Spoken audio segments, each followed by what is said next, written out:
महाराष्ट्र को लेकर एक बार फिर सियासी अटकलें तेज हो गई हैं।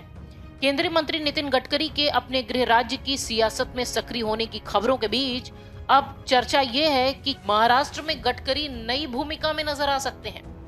एनसीपी प्रमुख शरद पवार के दिल्ली स्थित निवास पर रात्रि भोज हुआ। इसमें गडकरी के अलावा कांग्रेस विधायक और शिवसेना नेता संजय राउत भी मौजूद रहे। इस बीच एनसीपी प्रमुख शरद पवार ने संसद भवन में प्रधानमंत्री मोदी से भी मुलाकात की।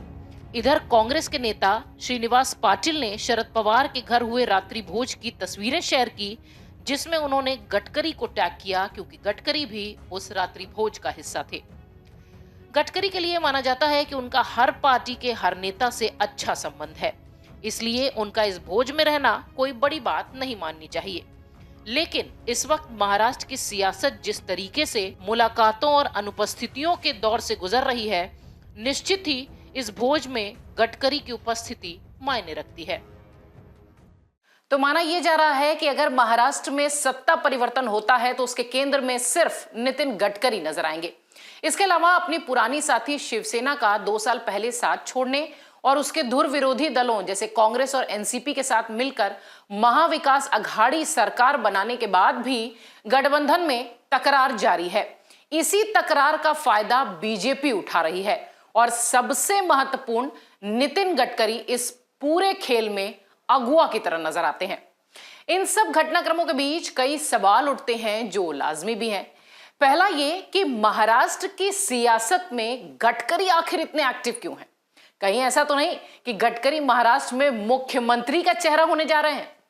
दूसरा बहुत महत्वपूर्ण सवाल यह है कि पूर्व मुख्यमंत्री और विपक्ष के नेता देवेंद्र फडणवीस इस वक्त कहां हैं? वो भला क्यों नहीं नजर आते तब जब महाराष्ट्र में इतना उठापटक हो रहा है? गडकरी को लेकर एक और सवाल जहन में आता है और विश्लेषक और राजनीतिक विशेषज्ञ भी इस पर चर्चा करते हैं कि क्या 2024 में गडकरी पीएम मोदी की जगह लेंगे, जिसकी स्क्रिप्ट की तैयारी अभी हो रही है। इसलिए हर सियासी गतिविधि में नितिन गडकरी सक्रिय नजर आते हैं। और अंत में एक बहुत महत्वपूर्ण सवाल कि यदि महाराष्ट्र में सियासत में बड़ा फेरबदल होता है तो क्या उद्धव और एनसीपी और बीजेपी साथ नजर आएंगे या फिर समीकरण होगा बीजेपी और एनसीपी के बीच? संभावना यह भी है कि पुराने साथी के साथ बीजेपी और शिवसेना साथ नजर आएगी। सवाल बहुत सारे हैं। राजनीति अनिश्चितताओं का खेल है, इसमें कोई संदेह नहीं, पर महाराष्ट्र की सियासत की बात हो तो भला क्या कहना। राज ठाकरे से लेकर शरद पवार तक और अब नितिन गडकरी, ये कहना ज्यादा नहीं होगा कि महाराष्ट्र में कुछ तो चल रहा है, वरना अचानक हर खेमे की इतनी सक्रियता को सामान्य रूप से नहीं देखा जा सकता। अब देखना यह है कि कौन सा रंग महाराष्ट्र की सियासत में देखने मिलता है। Video desk amarujala.com। डाउनलोड करें अमर उजाला ऐप और पाएं खबरें लगातार।